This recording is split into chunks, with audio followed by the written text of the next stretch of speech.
Bueno, acá estamos de vuelta, otro viernes. Buenas tardes a todos, ¿cómo les va? Hola, buenas tardes. Hola Ceci, hola. Hola, Hola, buenas tardes. Hola, buenas ¿cómo tardes. están? Hola, Karina, Garu, Caro, buenas tardes a todos. ¿cómo están? Hola, habla Ronald, buenas tardes. Buenas tardes a todos. Hola, buenas tardes. Todavía seguimos admitiendo gente, así que todavía nos vamos a demorar unos minutitos para poder arrancar después, así arrancamos todos juntos, ¿no? Bueno, no hay problema.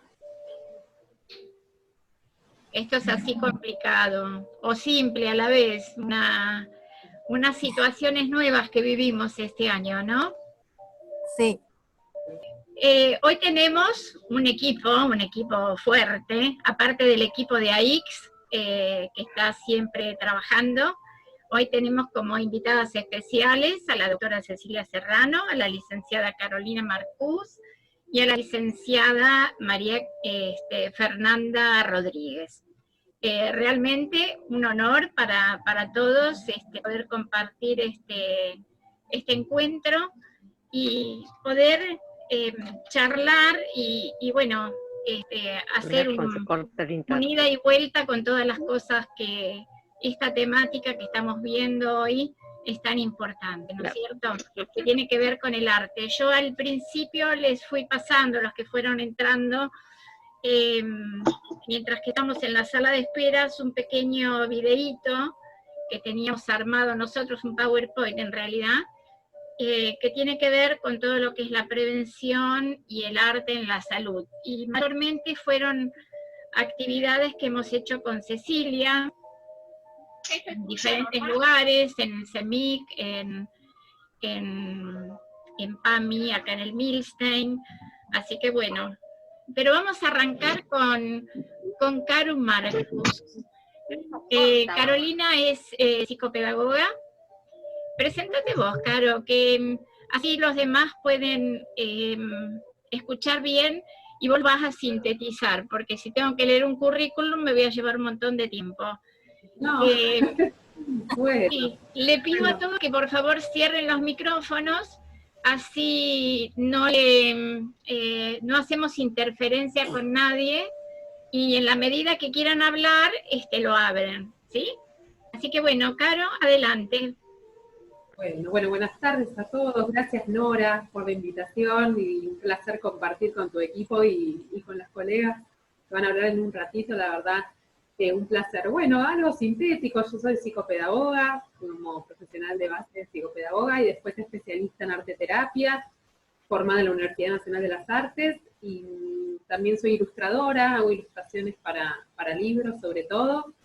Y bueno, me dedico ya hace unos cuantos años al trabajo con adultos mayores, con demencia sobre todo, pero también sin deterioro cognitivo, y también trabajé muchos años en infancia en discapacidad, y actualmente ya también hace más de 11 años que dicto talleres de artes visuales para chicos que hacen en una escuela.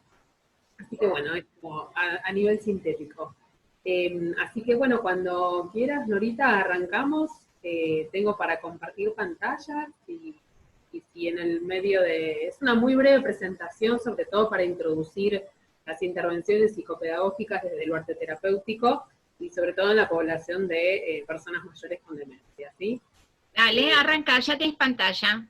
Ya tengo pantalla, perfecto. Sí, Después sí. si alguien quiere ir haciendo alguna pregunta, no hay ningún inconveniente, me pueden ir intercalando preguntas. Vamos a compartirlo con PowerPoint. Díganme si se ve bien.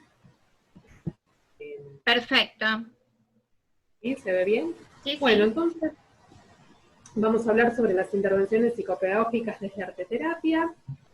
Y como para sintetizar un poquito, van a ver que hay más texto de lo que yo voy a decir, pero como para que si quieren ir complementando, nuestro objeto de estudio como psicopedagogo siempre va a ser el aprendizaje, ¿no?, de la persona. Entonces, muchas veces nos asocian más a la infancia, ¿sí?, y a las dificultades de aprendizaje en la infancia, pero la realidad es que nosotros tenemos la capacidad de aprender hasta el último día de nuestra vida, ¿sí? Entonces, como psicopedagogos vamos a estar atentos a las modalidades de aprendizaje que vamos implementando en cada uno de nuestros accionarios con el resto del mundo.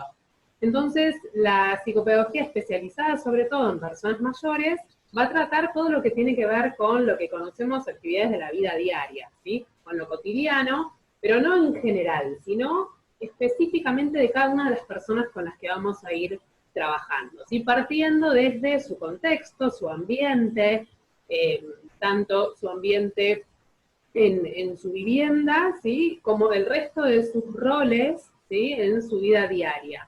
Y vamos a realizar una atención integral abarcando todos los aspectos cognitivos de la persona, desde la cognición hasta lo emocional, hasta el ámbito del comportamiento, hasta su ámbito social, ¿sí? Y sobre todo en un trabajo interdisciplinario y con la supervisión permanente en un equipo, ¿sí? Yo trabajo con un equipo interdisciplinario donde todos tenemos los objetivos terapéuticos comunes y después cada uno desde su disciplina va a ir trabajando, ¿no? En este caso, desde mi quehacer arte terapéutico.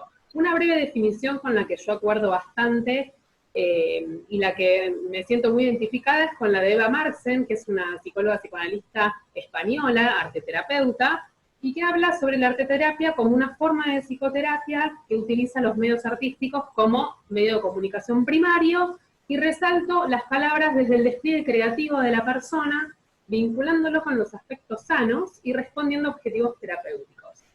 Todos los seres humanos tenemos partes sanas y partes enfermas, ¿no? En nuestra vida.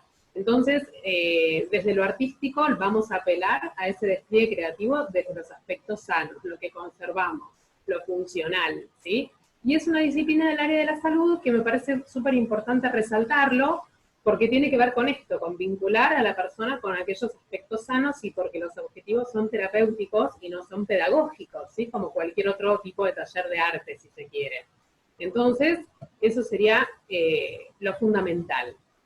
Cualquier manifestación artística, yo voy a hablar desde las artes visuales porque es desde donde estoy formada, tiene dos patas, ¿no? La apreciación del arte y la producción del arte.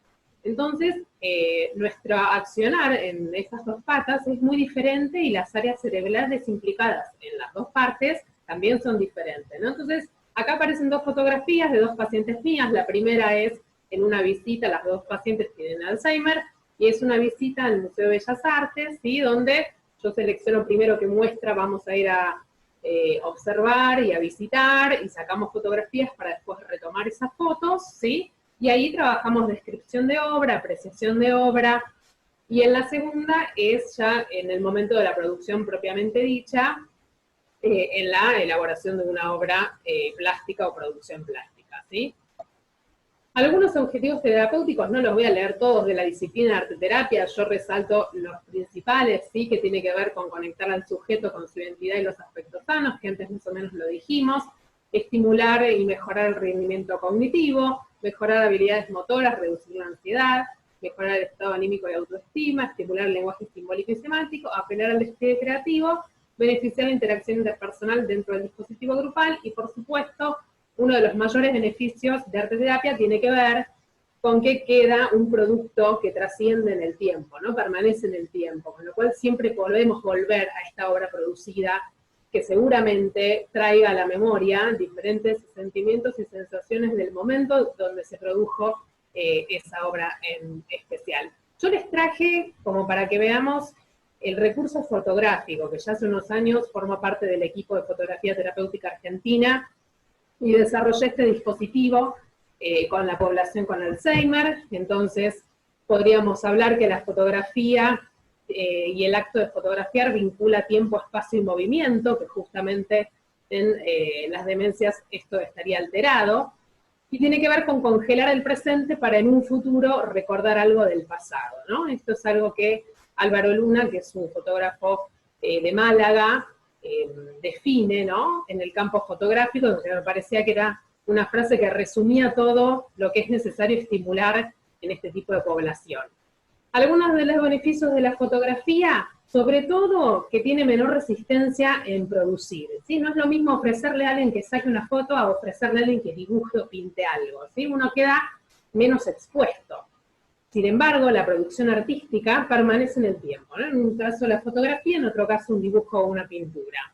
Favorece el ejercicio de la memoria, supera la barrera del lenguaje verbal, contribuye al autoconocimiento, motiva a explorar el mundo y promueve el pensamiento divergente. Esto también es súper importante, ¿no? Porque no hay una respuesta única para la toma fotográfica, y sobre todo en el momento de tomar una fotografía, todo aquello ejecutivo se pone en juego, ¿no? La toma de decisiones, la organización, seleccionar el recorte de realidad que quiero sacar, que después de sacar haya sido fructífero, ¿sí? Y se cumple el objetivo de yo quise sacar un retrato y que ese retrato esté logrado.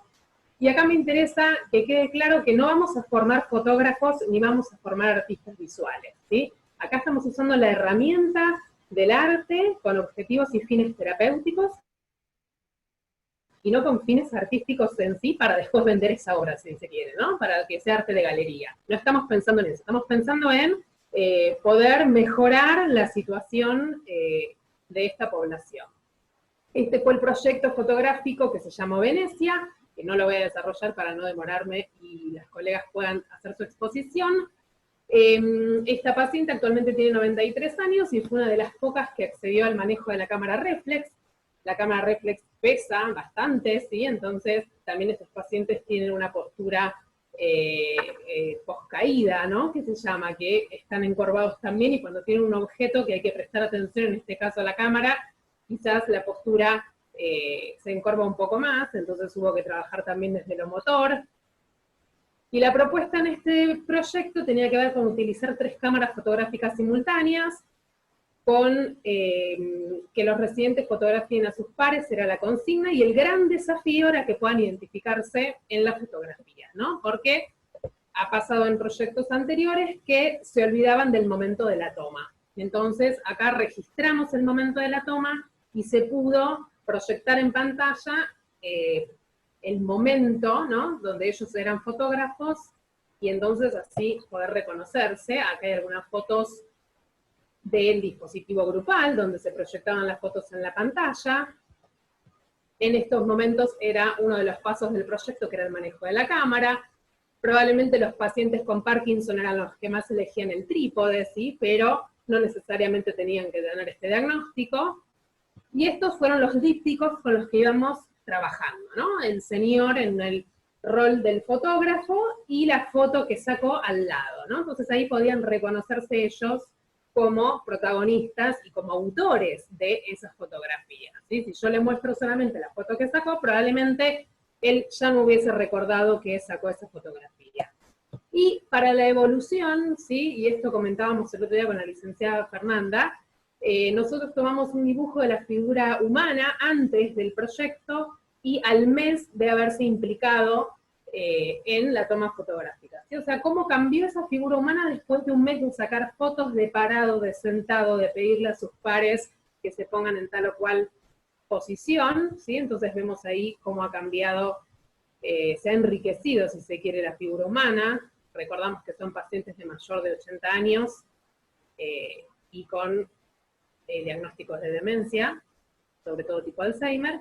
Y este es otro caso de una paciente donde utilizamos la fotografía con intervención de fotos, ¿sí? Donde ella pintó con acrílico y eligió distintas escenas familiares, en este caso el casamiento de una de las hijas, y con personas muy importantes en la vida de ella. Esta fue la última foto, abajo donde aparecen estos 4 personajes, es su familia, su marido ya fallecido, y ella, esta es una de las últimas fotos que conserva de los 4, entonces la eligió, y a medida que iba eligiendo el resto, ella iba mencionando y recordando momentos, ¿sí? Específicos donde aparecen estos personajes en estas fotos que ella eligió, después recortó, después pintó y después ensambló, ¿sí? Miren cómo todo lo ejecutivo se pone en juego, ¿no?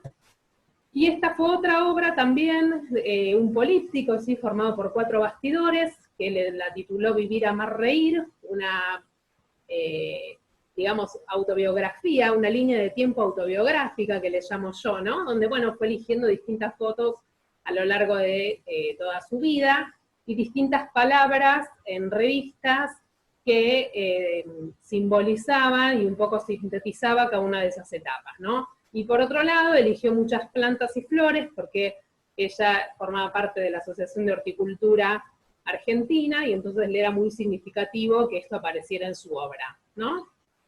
Y bueno, las conclusiones, por supuesto, fue que se han podido lograr los objetivos terapéuticos. Por supuesto siempre hay para seguir trabajando y mejorando, pero un poco les quería transmitir que el poder y la herramienta de la fotografía en todo lo que tiene que ver con dificultades de memoria, atención y percepción es una herramienta como muy poderosa y que nos lleva a caminos realmente muy interesantes, tanto para los pacientes como para los que trabajamos con esto también, ¿no? Y es infinito ese mundo y es para seguir investigando, por supuesto. Esto es un breve resumen para mostrarles nomás.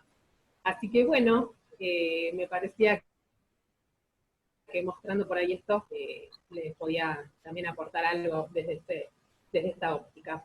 Así que bueno, muchas gracias por el espacio. Gracias a vos, Caro, excelente, realmente. Te felicito, es un trabajo muy completo y fuiste muy didáctica para poderlo hacer y mostrarlo también. Así que bueno, ahora le vamos a pedir a Ceci, a la doctora Cecilia Serrano, que siga un poquito con todo esto y que bueno, mejor que ella, imposible, para que nos ponga los ejemplos de las mejorías y todo lo que ayuda el arte en la salud. Bueno, en primer lugar, Nora, te quiero agradecer, si bien lo hicimos antes, por la invitación, porque realmente estamos en una verdadera interdisciplina, y eso es lo bueno acá, ¿no? Así que gracias a vos, a todos. Caro, excelente la disertación, me encantan tus proyectos, y siempre dije que vamos a algún momento a hacer algo juntas. Además está Mónica Iturri, que creo que está conectada, ¿no? Creo que vino. Sí, está, sí. Connie, te mando un beso, que también ella participa muchísimo y además participó en los trabajos de la figura humana. Así que, bueno, la verdad es un placer estar acá, me siento muy cómoda, me encanta trabajar con todo lo que tiene que ver con el arte, la neurociencia y todas las bases neurobiológicas del cerebro. Como dijiste vos al principio en la presentación, en la sala de espera, y como dijo Carolina, la importancia del arte en la salud es fundamental, ¿no? Creo que no podríamos vivir sin el arte, sin ningún tipo de disciplina con respecto, sin ningún tipo de arte expresivo. Hoy en día no se puede vivir sin, no hay nada que nos represente hoy en día el arte, es imposible, digamos, ¿no? Y en pandemia menos, ¿no? En confinamiento mucho menos. Tal es así que siempre lo hablamos con Nora, incluso la semana pasada, la Organización Mundial de la Salud plasma, digamos, mediante un documento, el año pasado, en el año 2019, por primera vez insta a los gobiernos, a las autoridades ministeriales, a que la salud sea una línea prioritaria en que el arte sea una línea prioritaria en la salud, tanto para mejorar el bienestar de la población general como para mejorar las enfermedades. Y esto lo habla a lo largo de la vida de todas las personas, desde un niño que nace, desde que está por nacer en la panza, digamos, de una embarazada, hasta el final de vida, en ese span de vida, la importancia del arte en la salud de las personas, la importancia desde la música, de los estímulos musicales, desde una embarazada hasta la adolescencia, la importancia en el teatro, en la formación del carácter, de todo lo que tiene que ver con las emociones, pasando a los trastornos del espectro autista, en la importancia, en la implicancia de lo que tiene que ver con los procesos creativos, la conexión con los niños y obviamente el arte en las enfermedades silenciosas y neurodegenerativas. El arte en sus diferentes disciplinas, ¿no? Así, ella nombra diferentes disciplinas, 5 disciplinas de la Organización Mundial de la Salud, hasta el arte digital como la más novedosa, en muchísimos beneficios. Y esto es importante también a destacar. En final de vida se destaca mucho acompañando enfermedades muy difíciles de tratar, y ahí destaca mucho el rol de la musicoterapia, desde incluso en la venoclisis de la quimioterapia, en todo lo que tiene que ver con payamédicos, incluso en médicos de fronteras. O sea, el arte es importantísimo en la salud y hay que instar en este tipo de lineamientos hoy para que se coloque, digamos, en agenda en los gobiernos. El arte es importante, en este documento hay más de 300, 400 estudios que se han puesto a analizar en este documento, hablando de las implicancias beneficiosas del arte en la salud, el bienestar de las personas sanas y personas enfermas, como decía, tanto en aspectos cognitivos como en aspectos conductuales y aspectos físicos, ¿no? Estamos hablando de incluso de la danza, ¿no? De la danza, por ejemplo, como puede ser importante en las enfermedades del movimiento, como la enfermedad de Parkinson, en especial, por ejemplo, lo que es el tango argentino, como se le dice, en todo lo que tiene que ver con enfermedad de Parkinson. Y también es importante lo que decía, lo que mencionaba Carolina, la importancia del arte en forma activa o pasiva, digamos, ¿no? O sea, estar involucrado activamente en un proceso creativo, pero también en forma pasiva, simplemente como espectador, o desde un museo, o desde un concierto, de una sala. Como espectador, el simple hecho de ir a escuchar, ir a un concierto, o ir a ir a una sala a un museo de arte, no es un simple momento pasivo. El cerebro se activa, ¿sí?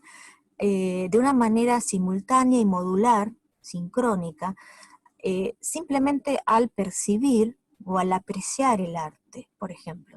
Tenemos el arte visual, nosotros entramos a una galería, empezamos a focalizar diferentes cuadros, diferentes obras, y tenemos estímulos visuales que ingresan por cortezas occipitoparietales, y la interpretación y la percepción de la belleza, ¿sí?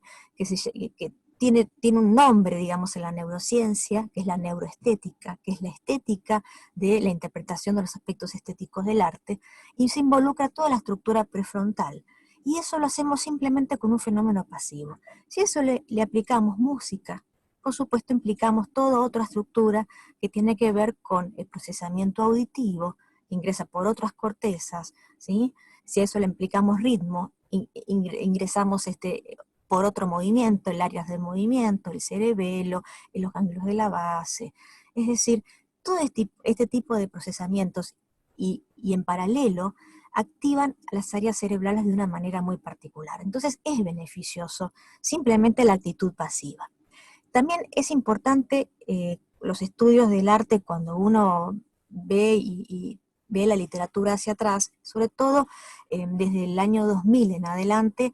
El arte se empieza a estudiar bastante con los estudios de casos cerebrales, ¿no? Los estudios de pacientes lesionados, y ahí tenemos para hablar muchísimo con los grandes compositores, los artistas, ¿sí? Los músicos que han tenido daño cerebral y cómo esto ha impactado en el cerebro. Y eso, bueno, nos marcó una ventana inesperada para la neurología del arte, y ahí después empezaron los casos como Bruce Miller, que empieza a hablar sobre el debut de la demencia frontotemporal y el realce artístico. Pero lo más llamativo de esto y lo más interesante, si a alguien le interesa, es, por ejemplo, la vida de Maurice Ravel, cuando en sus últimas etapas ha tenido un trastorno neurológico, sobre todo de hemisferio izquierdo, y esto ha afectado su funcionalidad lingüística y el rol de la motricidad de la mano derecha, y ha impactado en sus dos últimas obras, que tiene que ver con el bolero de Ravel y concierto para la mano izquierda. Así que esto es muy interesante, cómo un daño cerebral puede ir impactando la productividad de un artista. Lo mismo que cuando uno se mete en todo lo que tiene que ver con el arte visual, ¿no? El arte visual, tenemos un gran artista del arte visual, como puede ser William Utermohlen, ¿sí? Que fue un artista que termina teniendo enfermedad de Alzheimer, y él pintaba sus retratos, y su final de vida, uno ve, yo no traje hoy diapositivas, pero ve cómo se empieza a desestructurar su retrato hasta terminar en pinceladas blancas y negras, y prácticamente su retrato no es ni siquiera humano, no se identifica su rostro, ¿no? Ni siquiera se identifica el género. O sea, la enfermedad de Alzheimer es una enfermedad en donde va perdiendo, digamos, la habilidad de pintar, ¿sí? Va desestructurando las habilidades visoespaciales por el compromiso posterior del cerebro, ¿sí? A diferencia de la música, por ejemplo, ¿no? Como dice Fernanda en el libro, que después nos vamos a darle paso a Fernanda, las habilidades musicales en la enfermedad de Alzheimer, sobre todo la memoria musical, a pesar del paciente tener cada vez más pérdida cognitiva, se preservan. Y esto es lo rico también de las diferentes disciplinas y cómo pueden estimularse en las diferentes etapas, ¿sí? Un paciente con Alzheimer puede no reconocer lo que hizo recién, no reconocer a su familiar, no reconocer que esto es una manzana, que esto es una pera, ni siquiera cómo ponerse una camisa, ni siquiera que estamos en verano o en invierno, pero si es un pianista, se sienta en el piano y sin tener una partitura puede tocar perfectamente una obra. Y esto es impresionante. Esto tiene que ver con la preservación de una memoria musical a lo largo de la enfermedad. Esto es lo que logra muchas veces y lo que uno intenta hacer y preservar a través de este tipo de estimulación, ¿no? Entonces es interesante desde el punto de vista neurobiológico estudiar qué le pasa a los pacientes, a los diferentes tipos de demencia, y cómo por los diferentes tipos de estimulación uno puede ir viendo qué le pasa a ese cerebro y cómo estimularlo para tener una herramienta de comunicar de forma diferente a ese paciente, ¿sí? O por ejemplo el paciente afásico, que no puede expresarse a través de la palabra, ni escrita o hablada, pero tal vez lo puede hacer a través del canto, a través de la música, a través de la pintura, ¿sí? No puede decir la palabra vaso, pero tal vez lo pueda dibujar, porque el área del lenguaje es diferente del área del dibujo. Entonces, estas formas que nos han, digamos, hemos aprendido nosotros de la neurología, del daño neuronal, nos han ayudado a dar una herramienta diferente para abordar a los pacientes. Y a nosotros trabajar con un equipo de musicoterapeutas, de arteterapeutas, para nosotros es fundamental. Esto no nos da la farmacología, esto es algo diferente, digamos, ¿no? Como neuróloga.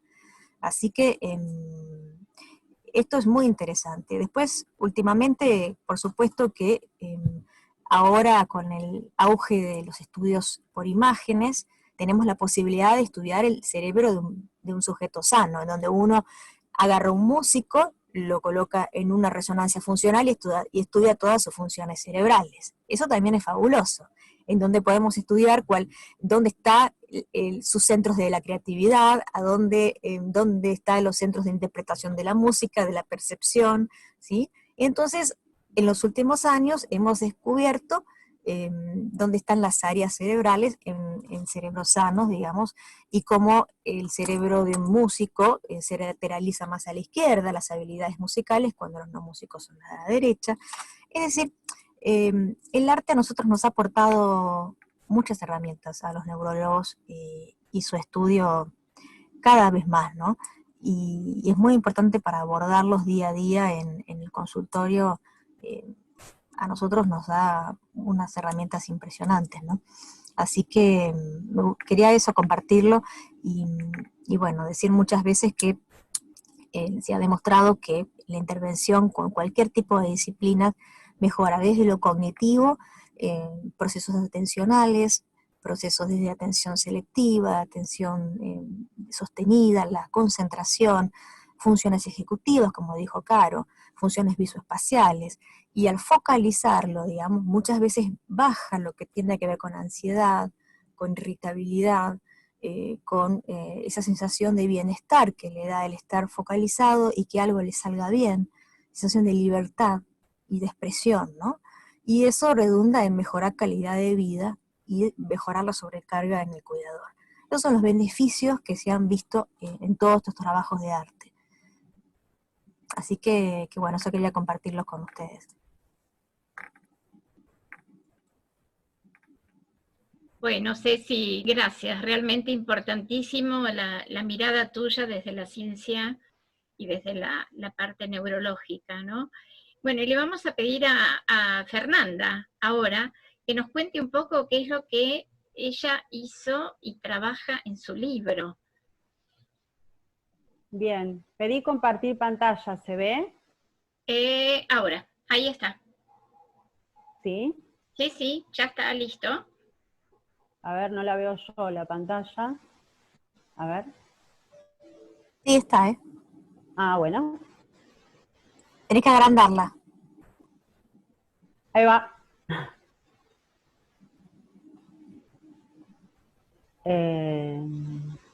Bien. Bueno, ¿qué tal? Buenas tardes, gracias a todos por estar acá. Gracias, Carolina. Súper interesante esto de la fotografía capturando el tiempo, ¿no? Y posibilitando el recuerdo, cuestión que la música comparte, ¿sí? Porque la música, como todos aprendimos en algún momento, es la organización de los sonidos en el tiempo, ¿no? Y en el espacio, porque obviamente nos trae recuerdos de lugares, momentos. Y bueno, qué decir de la doctora Cecilia Serrano, que está aquí presente porque es quien hizo el prólogo, generosamente y humildemente como siempre, leyendo este escrito, que no hace más que compartir la experiencia con colegas, profesionales, y sobre todo a quienes cuidan a pacientes con Alzheimer, ¿sí? Así que voy a hacer un breve recorrido, invitándolos a que tengan ganas después de acercarse a esta guía. Vamos a empezar por los por qué, que es el interrogante que yo me hice. ¿Por qué un libro dedicado al Alzheimer? ¿Por qué una guía de acercamiento? ¿Y por qué desde la musicoterapia? Encontré algunos por qué.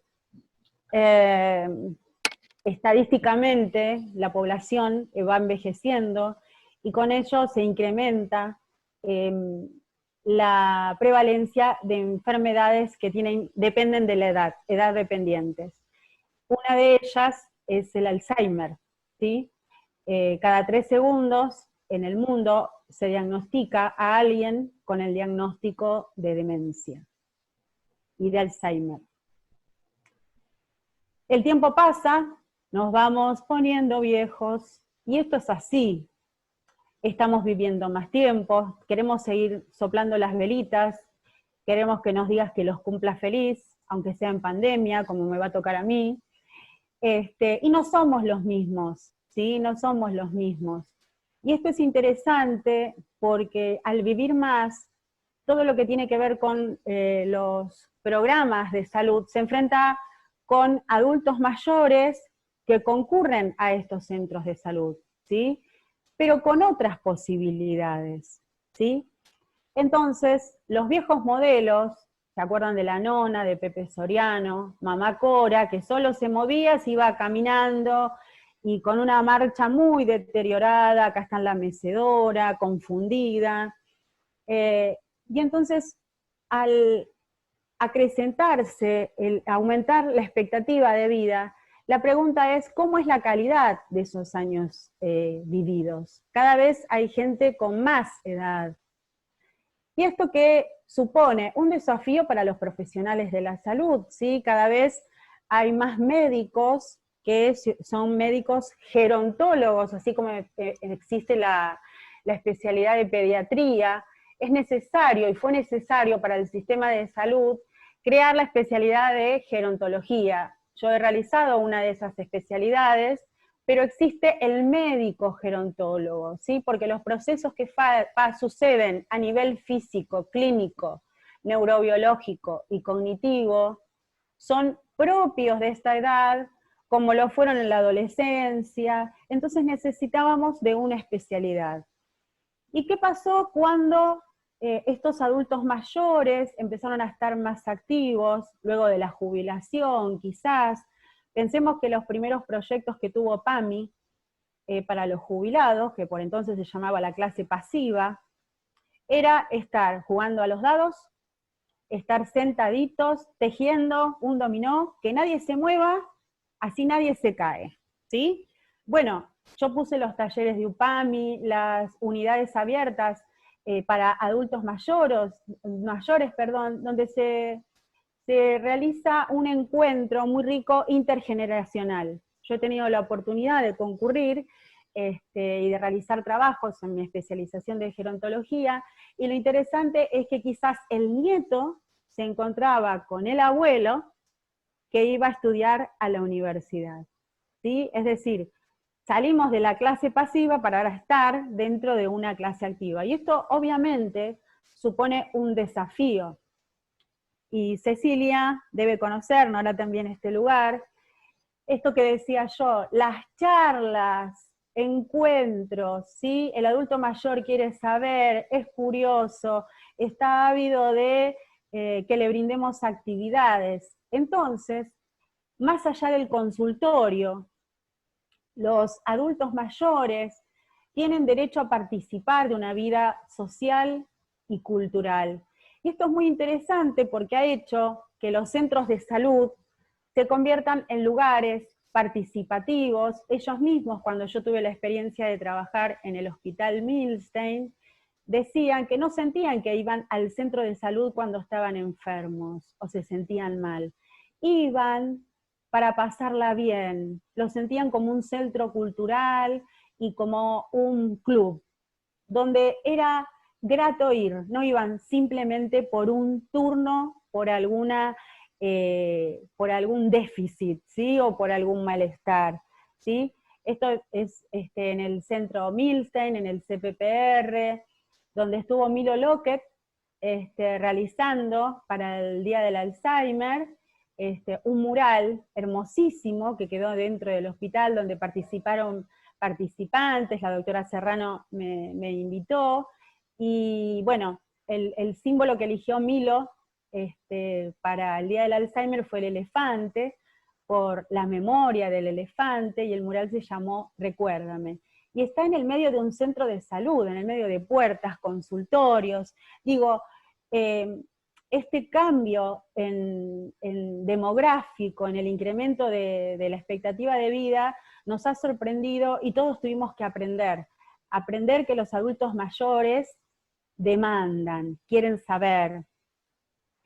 Pero nuestro cerebro necesita, y vamos a hablar un poquito del concepto de neuroplasticidad, esta capacidad del cerebro, esto que decía la doctora Serrano, ¿no? de seguir activándolo, y la influencia del arte desde que nacemos hasta el último día de nuestras vidas, necesita de estímulos, un ambiente enriquecido para que este cerebro pueda adaptarse o pueda optimizar las reservas cognitivas, los recursos con los que cuenta. Y entonces, esto ha sido una preocupación, ha estado en las agendas de los gobiernos, se han realizado convenciones, ¿sí? Y entonces en las agendas de los gobiernos, y en las agendas también Argentina está involucrado en diferentes eventos, ¿sí? El Alzheimer pasó a ser un día donde la gente tiene que concientizarse, porque, como dijo la doctora Serrano, quizás es una enfermedad, una patología silenciosa, donde el paciente mantiene los mismos rasgos físicos, sigue caminando, etcétera, pero es silente porque se va perdiendo la memoria. El Día de la Primavera, el Día del Estudiante, en la agenda mundial, figura como el Día Mundial del Alzheimer. Y entonces yo me puse a pensar, y de esto hablo un poco en el libro, si todo esto es casualidad o casualidades. Por ejemplo, vamos a otra de las artes, que es el cine. Muchas películas que hablan de esta temática. ¿Es una casualidad o es una causalidad que la gente quiere saber? Bien, diferentes películas. Iris, una escritora que va perdiendo sus palabras. Esa imagen que está con el sombrero es cuando está con las hojas de su libro, y las está tratando de agarrar con piedras y ordenar, y no puede, y las deja volar, ¿sí? Alice, que es un Alzheimer precoz, ahí está la imagen, ella salía siempre a correr por los mismos lugares, y en un lugar conocido se desorienta y se pierde.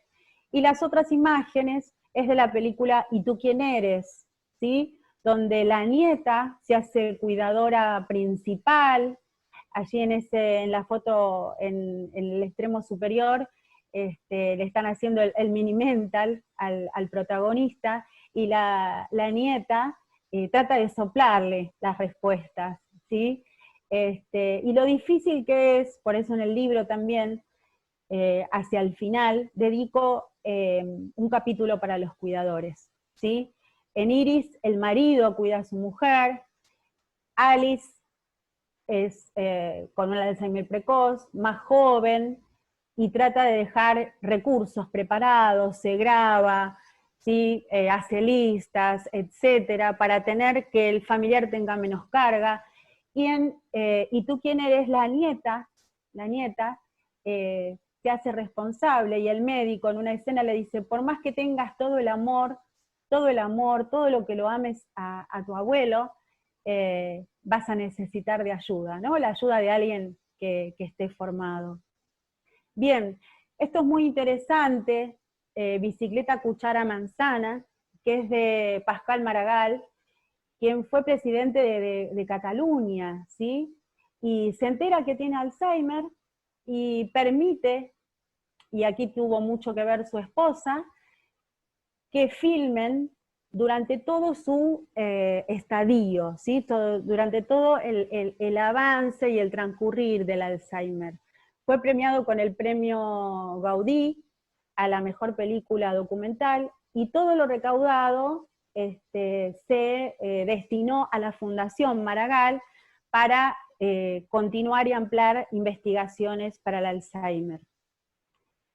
Y obviamente no podía quedar por fuera El hijo de la novia, y creo que estuvimos con Mónica, Cecilia Serrano en el Hospital Milstein, cuando se presentó el plan para un cerebro saludable, y estuvo presente Norma Leandro. ¿Por qué? Porque ella fue la protagonista del hijo de la novia, y subjetivamente lo que les puedo decir, que para mi humilde opinión, es la que mejor, de tanto ver películas, ha personificado a una paciente con Alzheimer. Norma va perdiendo su memoria, ¿sí? Al hijo lo reconoce desde el afecto. Él se sienta, la va a visitar, Norma ya está institucionalizada porque está en un Alzheimer ya moderado, digamos, donde necesita asistencia. ¿Y qué le dice su hijo? Que el personaje lo hace Ricardo Darín: hace un esfuerzo, mamá, acordate. ¿Y ella qué le responde? Yo te quiero mucho, ¿sí? Norma, por más que haga un esfuerzo, no puede acordarse. Pero lo maravilloso es que cuando ella en la película se casa con Héctor Alterio, detrás, si miran, está la figura de Héctor Blanco, que hace de sacerdote, porque es actor, y abajo puse los polvorones. ¿Por qué? Porque Norma no se acuerda lo reciente, la última información, pero sí reconoce que el que está haciendo de sacerdote es un amigo de Ricardo Darín, que jugaban cuando eran chicos, y ella le ofrecía polvorones. ¿Sí? Eso es lo que nos relatan los familiares de nuestros pacientes. Pero ¿cómo puede ser? Si se acuerda de la casa donde vivimos, donde vivió en la infancia, los nombres de los compañeros de primer grado. Bueno, porque esa información está guardada, ¿sí? La dificultad en el Alzheimer va a estar en la incorporación de información nueva, ¿sí? Es decir, en la posibilidad de aprender. Norma, como otros pacientes con Alzheimer, ¿sí? Y seguramente todos nosotros en algún momento, cuando nos olvidamos, dónde pusimos la llave o algo, nos acordamos de Lois Alzheimer. Y a veces no sabemos el día. Lo preocupante va a ser si no sabemos el año, ¿sí? Y estamos en 1009, como nos dicen los pacientes, o cuando fue el cambio, ¿no? De 1999 al 2000, que ahí dudábamos, pero poco a poco nos pudimos adaptar. Bueno, ¿les pasa a nuestros pacientes esto? Sí. Y siempre la música, por eso cito viñetas, ¿no? De frases de canciones. No sé bien qué día es hoy, solo sé que te vi salir. ¿Pasa esto? Sí, pasa. Solo lo podemos ayudar, por ejemplo, con una canción. Y entonces volvemos a la agenda de los gobiernos, ¿sí? Aquí en Ciudad de Buenos Aires, de manera preventiva, se hace la legislatura aprobó la Semana del Envejecimiento Saludable con actividades abiertas a la comunidad. El 1 de octubre la ONU ha decretado el Día Internacional de las Personas de Edad. ALMA, ¿sí? El año pasado lanzó esta revista que se puede descargar, que es maravillosa, es una versión especial de la revista El Gráfico, se llama La Pasión Vence al Olvido, y son todas imágenes y videos que tienen que ver con esto que se acordaba Norma, ¿sí? De los polvorones, digo, el fútbol para los varones, toda esa información que sin duda está impregnada de emoción, ¿sí? Por eso quedó guardada. Bien, las sociedades, los neurólogos, la doctora Serrano, la Sociedad Neurológica Argentina, ha realizado diferentes guías, ¿sí? Para que los profesionales acordemos, basados en guías mundiales, cómo abordar la temática del Alzheimer, ¿sí? Esto lo cito en el libro, porque para saber cómo intervenir desde cualquier disciplina, en este caso la mía, que es la musicoterapia, tenemos que conocer quién es la persona que tenemos adelante y de qué se trata su enfermedad. Bien, entonces pareciera que ingresa una gomita en el hipocampo y se va borrando la información, ¿sí? Ahí está la imagen de que, bueno, teníamos todo organizado hasta que empezamos a sacudir los libros, pero les puse ahí el ejemplo, y está la fotito, a ver si puedo hacer con la flechita, de una propaganda en blanco y negro, que seguro los que tenemos más de 40 nos acordamos, que era la de Danica Dorada. ¿Se acuerdan que la nena iba a comprar a un almacén de barrio, y la mamá le decía, trae Danica Dorada, ¿sí? Cuando empezó el auge de las margarinas, ¿se acuerdan? Bueno, la nena, ¿qué decía? Danica Dorada, era para untar, era para untar. Se distrae en el medio, juega la soga con otras chicas y dice, ay, ¿qué era? Danica Dorada, ¿sí? Bueno, ahí lo interesante es que lo dijo a modo de versito y cantando. Y eso es lo que permanece preservado. Y entonces, música y memoria, ¿sí? La música, memoria, el funcionamiento de las áreas que se utilizan para el aprendizaje, el conocimiento verbal, estos son diferentes trabajos, fue mejorado en un paciente que sufría graves déficits de memoria, la melodía y el ritmo mejoran el recuerdo de las ideas, se han estudiado los efectos de la melodía y el ritmo sobre la capacidad de recordar información verbal, ¿sí? Y yo acá puse la imagen del andamio. ¿Por qué? Porque la organización musical a mí me permite, en sus sonidos, do, re, mi, fa, sol, la, si, do, ¿sí?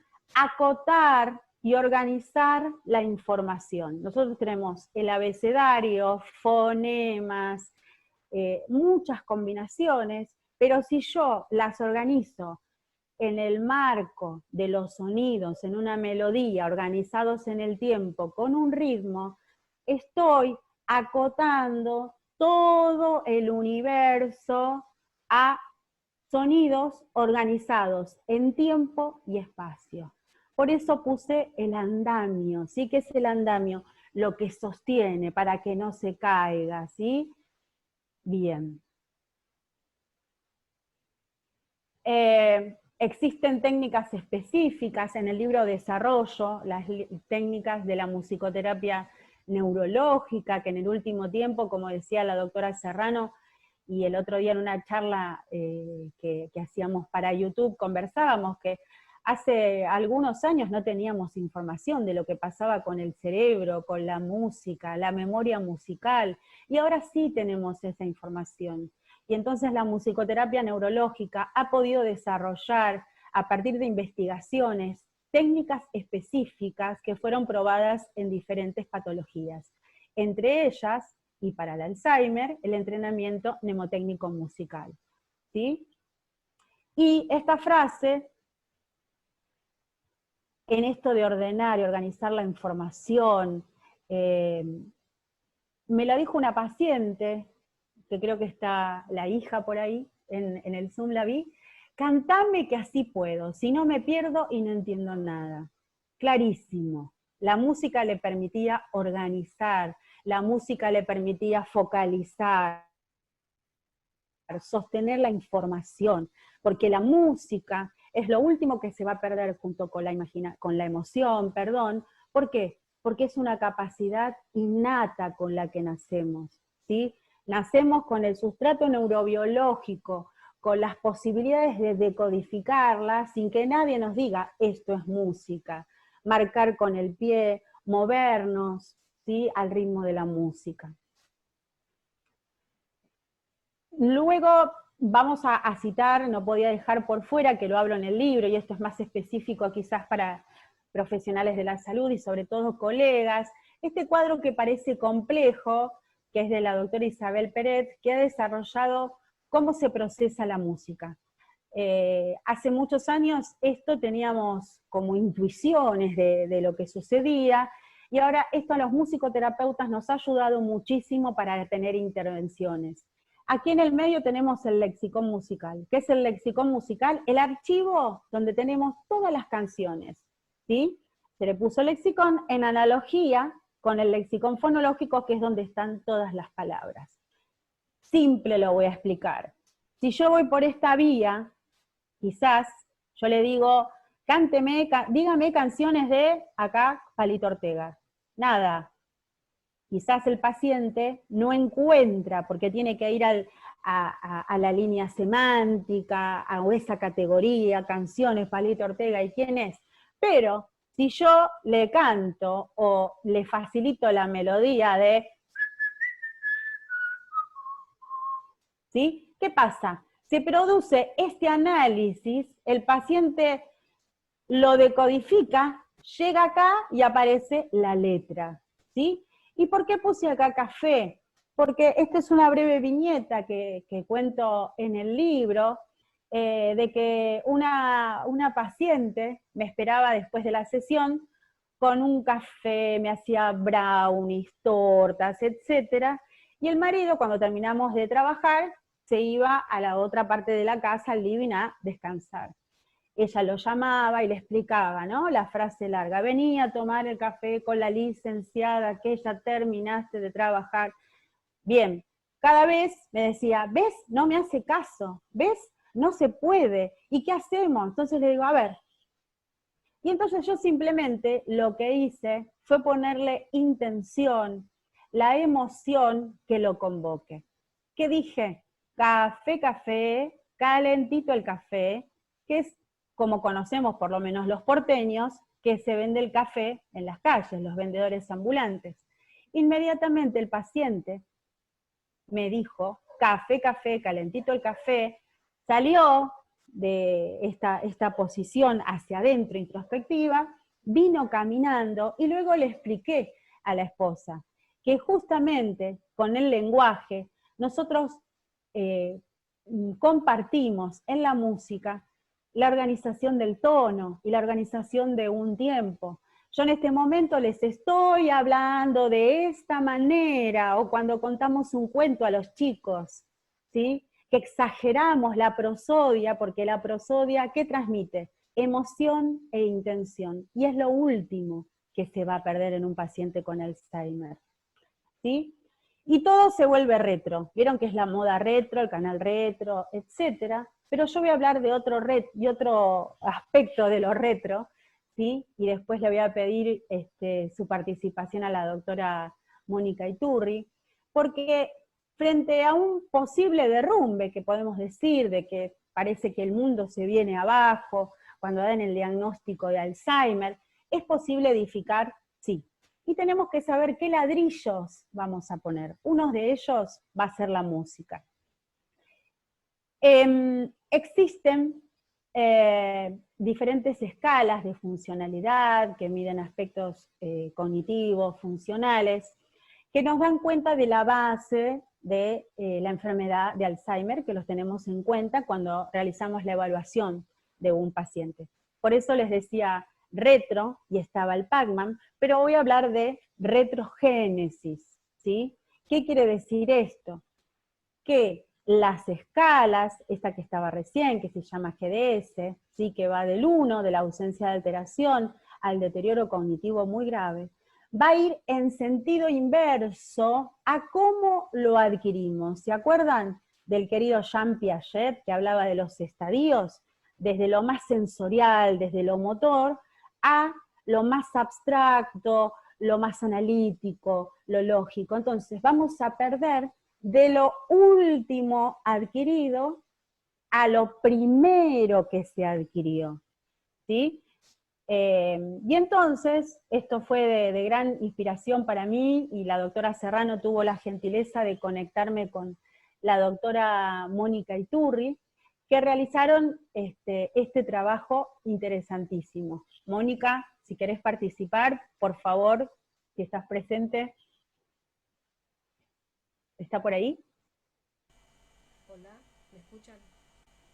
Un poquito más fuerte, Mónica. ¿Me escuchan ahora? ¿Mejor? ¿Menos? ¿O no me escuchan? Bajito yo te escucho. Yo no sé, a ver, espera.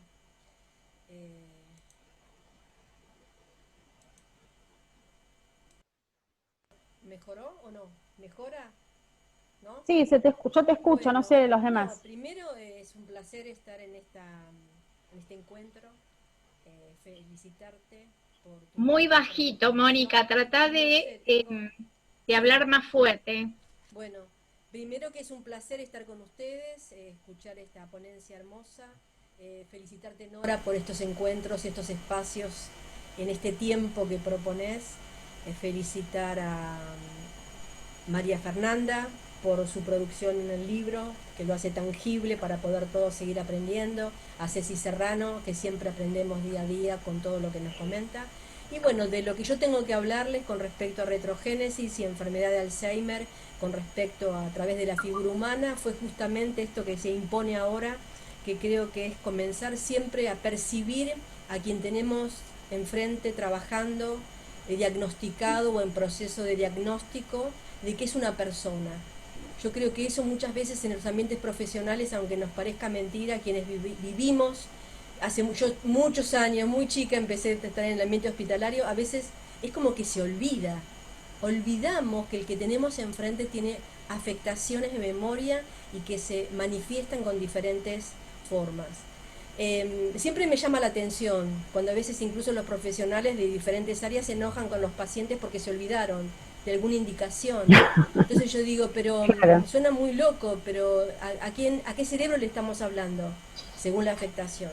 El trabajo de retrogénesis con respecto a la figura humana fue un hallazgo que yo aprendí de los pacientes en cuanto estábamos muy organizados, primero siempre sabiendo que hay que evaluar a quien tenemos enfrente. Y en un taller heterogéneo considerábamos que había diferentes niveles y se hablaba del espacio, se hablaba de la orientación en el tiempo, pero también empezamos a darnos cuenta que quienes referían con su figura humana lo hacían diferentes. Entonces lo que quisimos hacer es medir si hay algo que a mí me gusta, que tiene que ver con disciplinas como la neuropsicología y psicología cognitiva. Yo soy muy de orientación cognitiva de toda mi vida. Siempre digo, hago el chiste, no sé si eso habla bien de mí o mal, porque cuando yo empecé siendo cognitiva era considerada como conductista solamente, ¿no?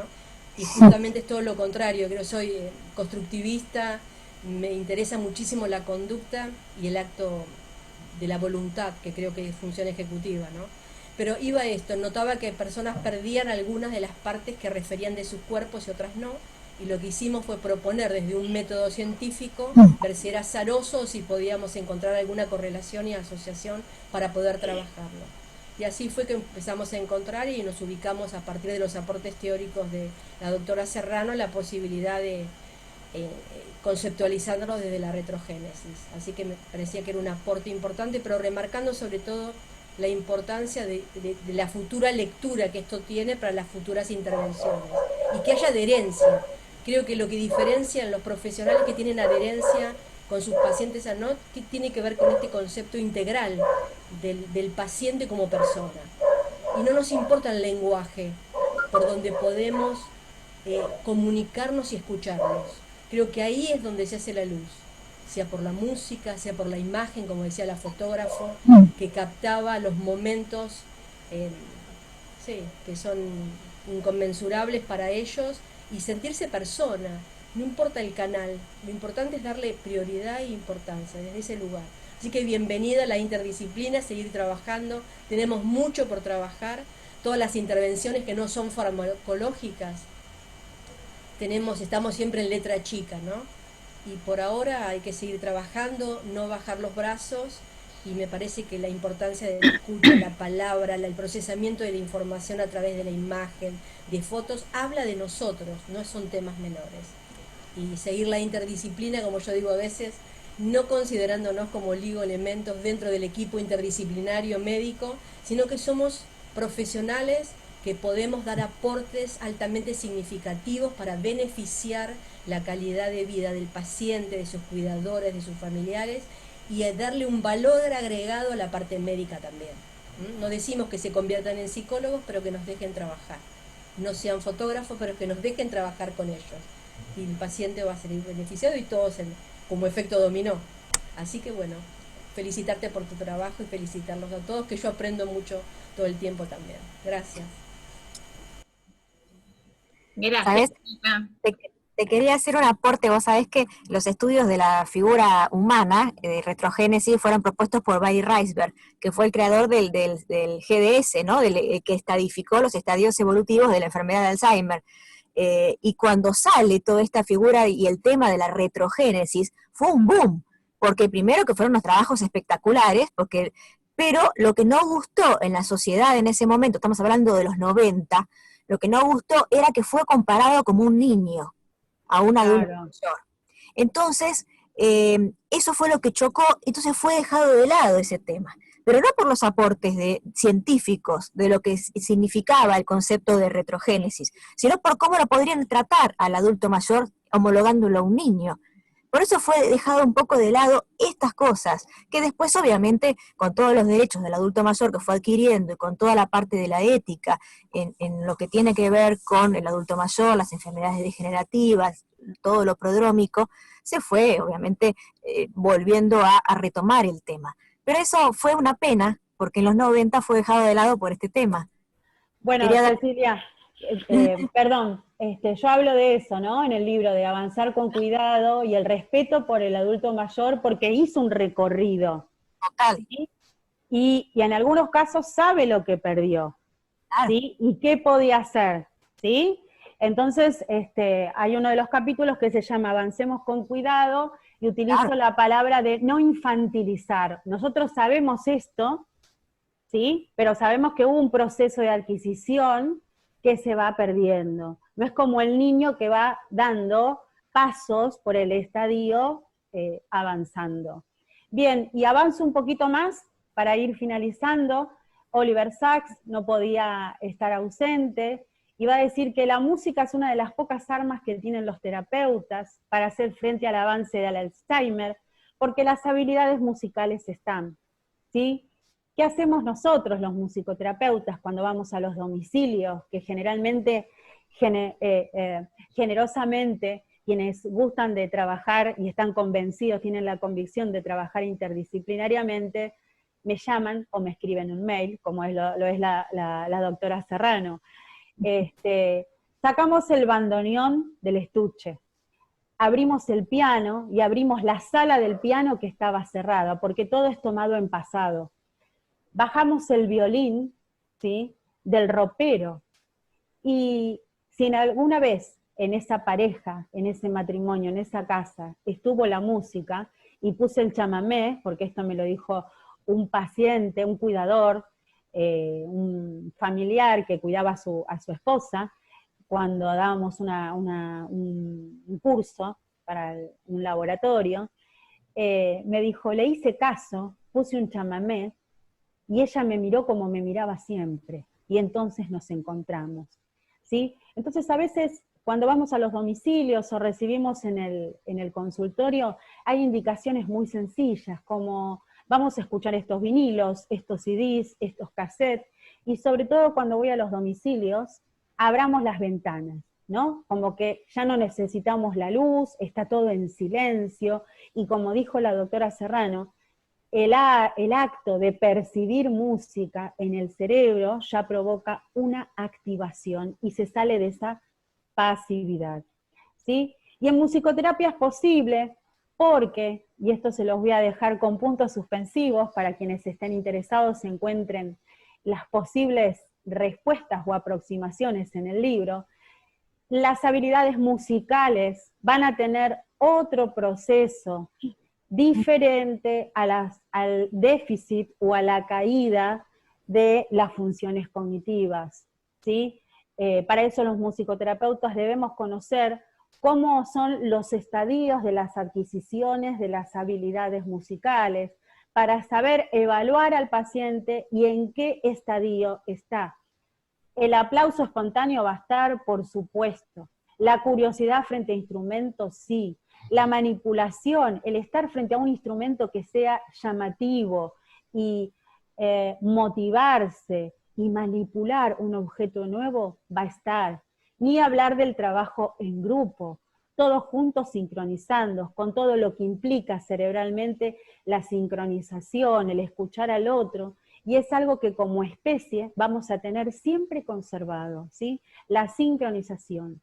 Bailar, ya lo hemos dicho, y cantar esas canciones que están guardadas en ese archivo, en ese lexicón, y por qué no aprender de las nuevas, ¿sí? En el consultorio, vía Zoom, que estamos trabajando ahora por teleasistencia, estamos aprendiendo canciones nuevas, que están buenísimas porque hablan con un sentido optimista de la pandemia, ¿sí? Por ejemplo, una que sacaron Los Auténticos Decadentes, que se llama Juntos para Siempre, que nos da la orientación de lo que está pasando. Todo el tiempo dice, todo el tiempo estoy con la lavandina, no podemos vernos, es una pena. Y lo trae al paciente aquí y ahora, y ellos están fascinados.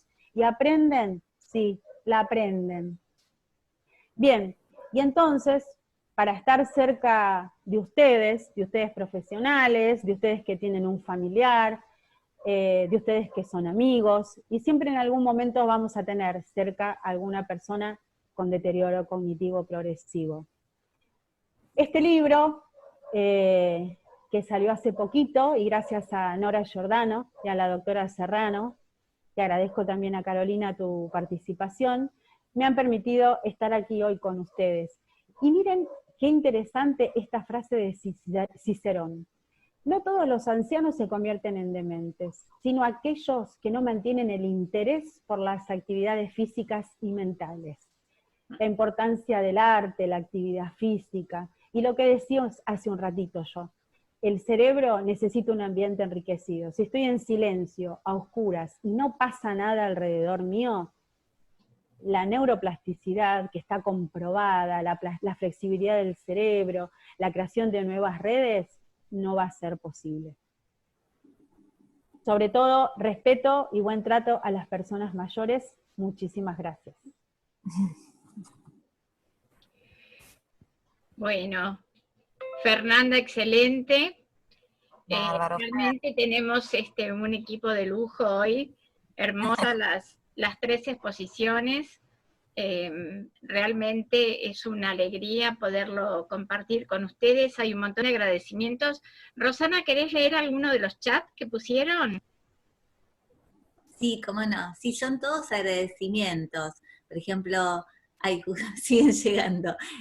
Alicia dice, excelente todas las exposiciones, Fernando, tu libro tan claro, plasma una trayectoria responsable, comprometida, excelente, impecable. Marisol, Daniel, Magalí, Cecilia, Iván, está lleno de mensajes felicitando toda la exposición, todo lo que dijeron realmente excelente, excelente, fascinante. Bueno, eso nos estimula a nosotros como organización a seguirlas haciendo trabajar para difundir y para mover todo esto que a tanta gente le hace tan bien y tanta gente lo necesita, ¿no?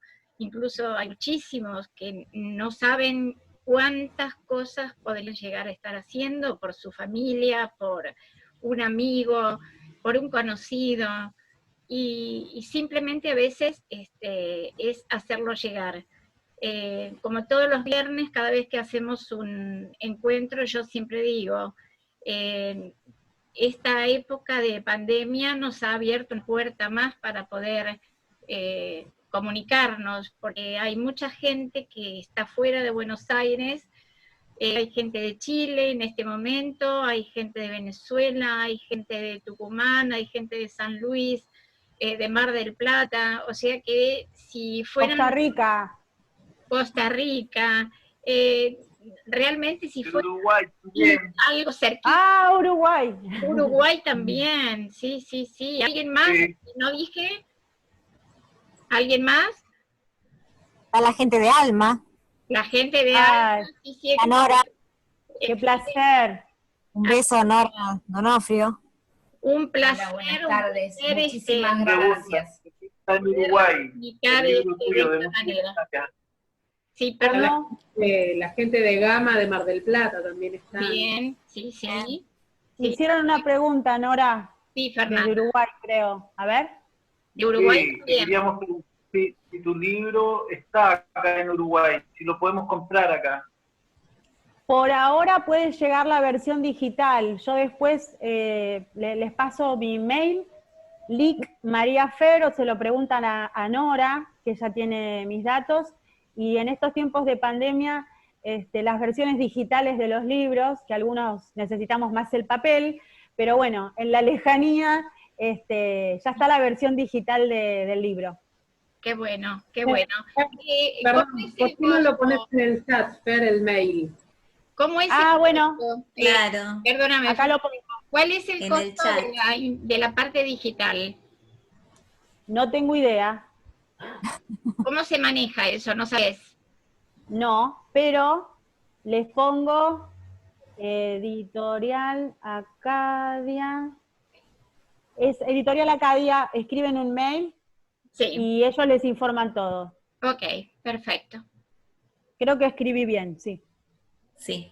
Bueno, fantástico, fantástico. Bueno, no sé si había alguna pregunta, Sí, algo. esto va a ver, eran todos agradecimientos, preguntas no vimos, Sí, ¿eh? todos agradecimientos.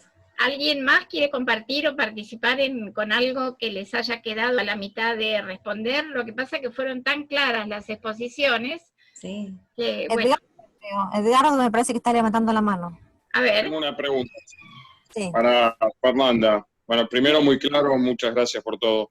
Y me gustaría saber, por el lado de la musicoterapia, ya quizás saliendo del Alzheimer, por el lado de, en el deporte, ¿vos la aplicás? ¿La has llegado a aplicar en algún momento? No conozco esa área, pero mirá, estás abriendo una buena área. Veo muchos alumnos acá que están haciendo su tesis, y tienen energía y se podría aplicar. Pero sería muy interesante. Sí se trabaja en lo que tiene que ver con neuromarketing a nivel empresarial, por todo lo que tiene que ver las organizaciones y todo lo relacionado con las implicancias del procesamiento musical, la motivación en el cerebro. El neuromarketing sí se está utilizando, pero en el deporte no sé algún colega si conoce la aplicación. Cuando vos lo hablabas, me lo relacioné cuando yo era chico. Yo soy profe de tenis también, ¿viste? Y tenía un profe que nos hacía bailar tararear el vals mientras que jugábamos para tener relajado el golpe y para estar sueltos. Entonces tarareábamos el vals mentalmente mientras que nos movíamos y nos desplazábamos en la cancha. Y eso nos generaba una relajación y un movimiento y nada, se sentía muy lindo. Claro, puede ser. Bien, ahí está aportando Natalia, que es quien hizo las fotos del libro, muchas gracias Natalia, y ella participó de una investigación que hicimos, creo que está Paula Martín y alguna otra colega, por aquí no sé si está Rosario, en el Hospital Posadas, en el servicio de unidad neurofuncional con pacientes con Parkinson, aplicando una de las técnicas. Yo cité recién una técnica cognitiva, la mnemotécnica musical. La técnica, creo que está Lina también, que conoce de esta experiencia, Lina, la licenciada Lina Grasso, de la aplicación de la estimulación rítmica auditiva, ¿sí? Para la prevención de caídas, cómo un estímulo auditivo externo ayuda a organizar la marcha. Esta es una técnica que se ha probado desde la musicoterapia neurológica. Hicimos un estudio piloto, chiquito, que siempre quedó por seguir ampliándolo. Estaba la idea de seguir ampliándolo en el Milstein, con la doctora Esnaola, la doctora Serrano. Pero sí, la música es un organizador externo que organiza y pauta la velocidad y el tiempo en la marcha. Por eso se ha utilizado para Parkinson. Todo eso, Edgardo, en realidad nosotros tenemos mucha más experiencia en sujetos, en pacientes, ¿sí? No en individuos sanos, ¿sí? O sea, Claro.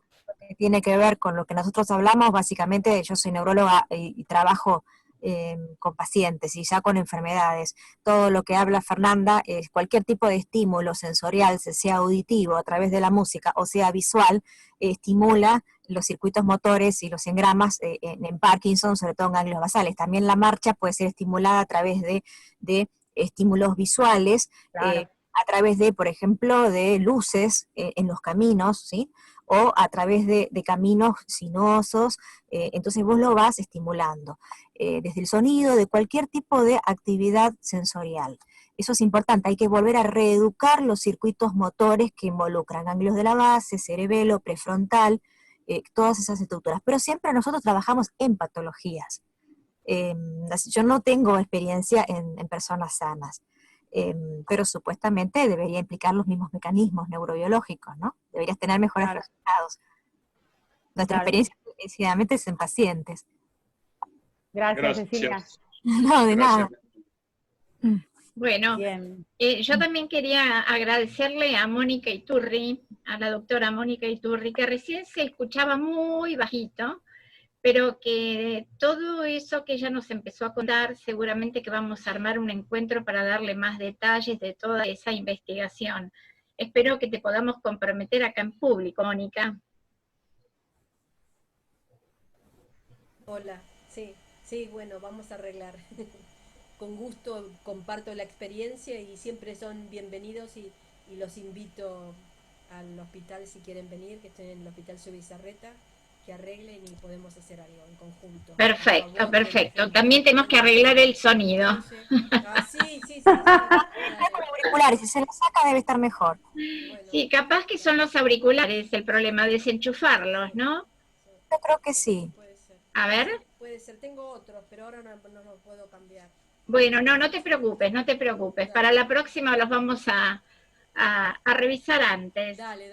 Así que bueno, yo para ir cerrando, les tengo un regalito, que es un pequeño videíto para el final, que tiene que ver con un señor que tenía Alzheimer. ¿Quieren verlo un cachito?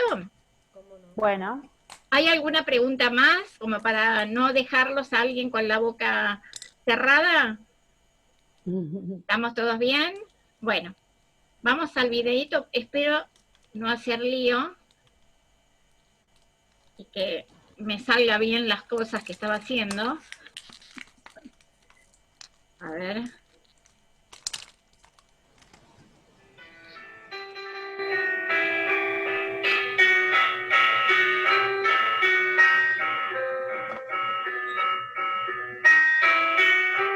Este es un señor que tiene 101 años y que está compartiendo con su psicoterapeuta, y él se conecta con la música y es el único momento que tiene y que comparte físicamente y mentalmente con las personas.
y vuelve, y vuelve.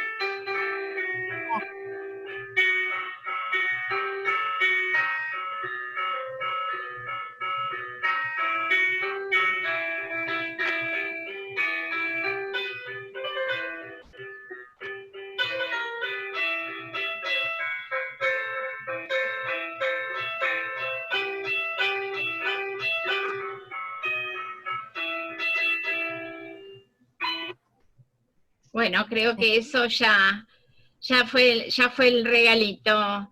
En realidad se ve ahí todo el esfuerzo del musicoterapeuta, ¿no? Y es increíble la conexión. un aporte, digamos. La enfermedad de Alzheimer va perdiendo la memoria episódica, la memoria semántica, y por último, lo que pierde es la memoria procedural. Entonces, Claro. como conserva la memoria procedural, esa memoria implícita, esa memoria es muy relacionada a la memoria musical. Entonces, preserva el componente implícito de la memoria que preserva, que es la memoria prácticamente musical, es la base de la memoria musical, le da las representaciones almacenadas, explícitas y conscientes de la memoria musical. Es muy interesante. Él puede evocar desde lo implícito e inconsciente una memoria musical. Realmente es increíble. En el Alzheimer, ¿no? Y además puede emocionarse con lo que está interpretando. Sí, Porque seguramente Cecilia no puede decir cómo, pero lo hace.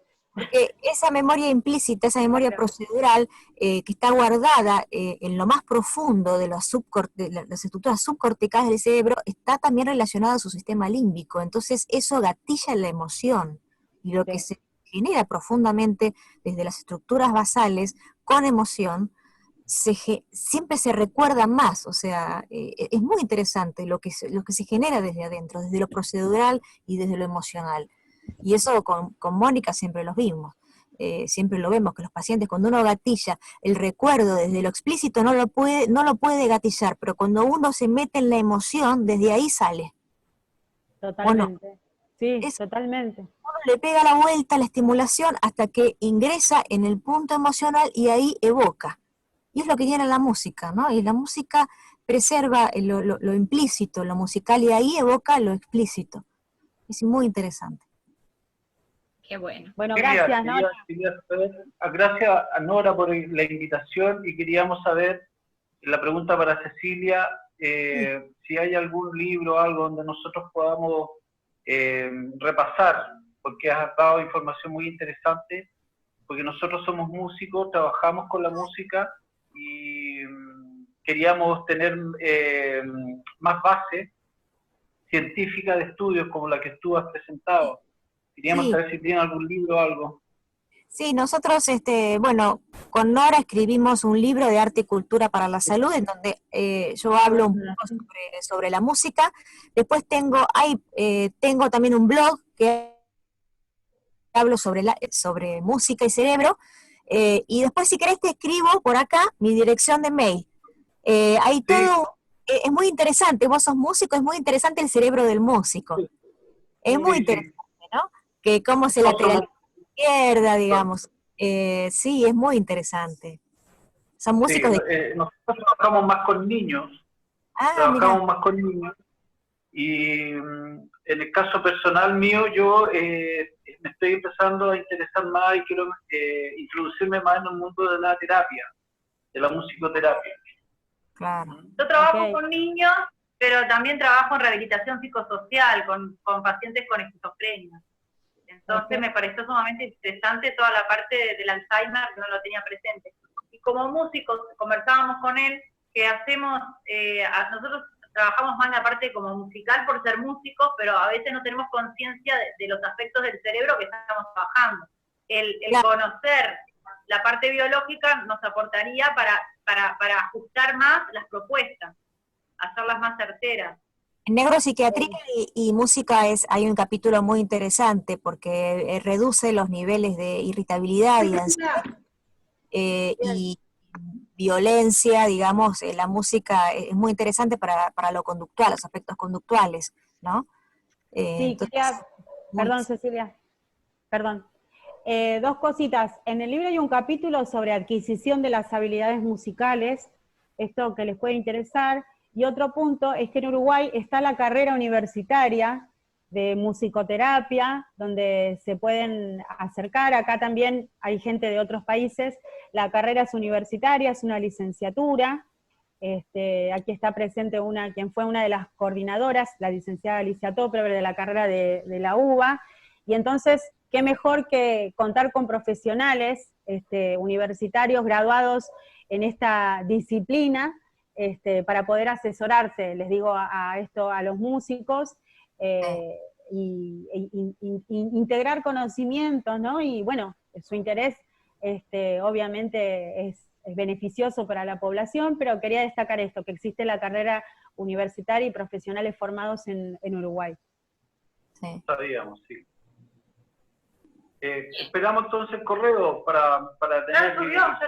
Ya te lo mandé, sí. Después hay trabajos interesantes en castellano, si es más fácil en la revista española de neurología, sobre las bases biológicas de la música, las vías de ingreso, la vía de egreso, el procesamiento musical, muy interesantes como para poder hacer una introducción de las bases neurobiológicas de la música.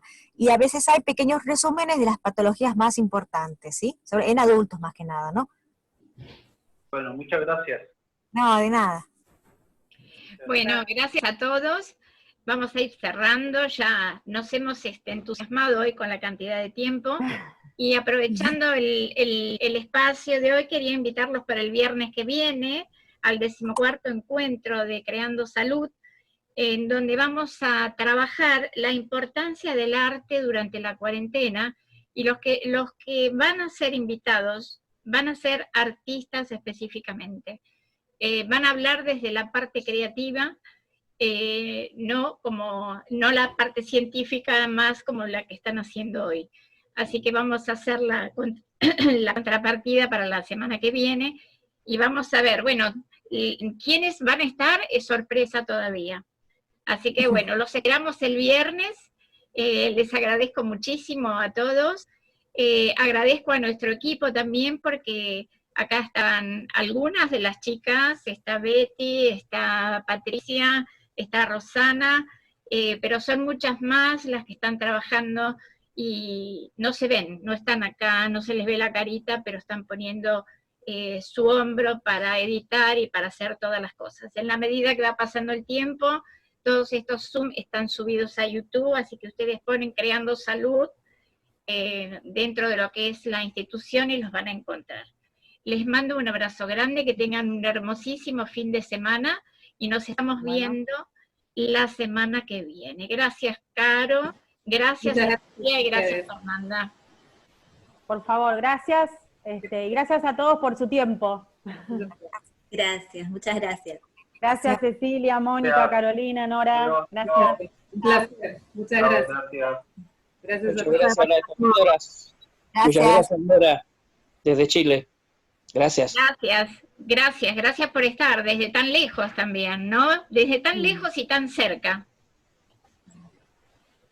Saludos desde Mar del Plata, hasta la próxima. Bueno, gracias. Saludos a Costa Rica. Nuestro empeño es promover y desarrollar proyectos que nos lleven a una integración social y productiva, para generar cambios de actitud y facilitar espacios de intercambio cultural, social y pedagógico.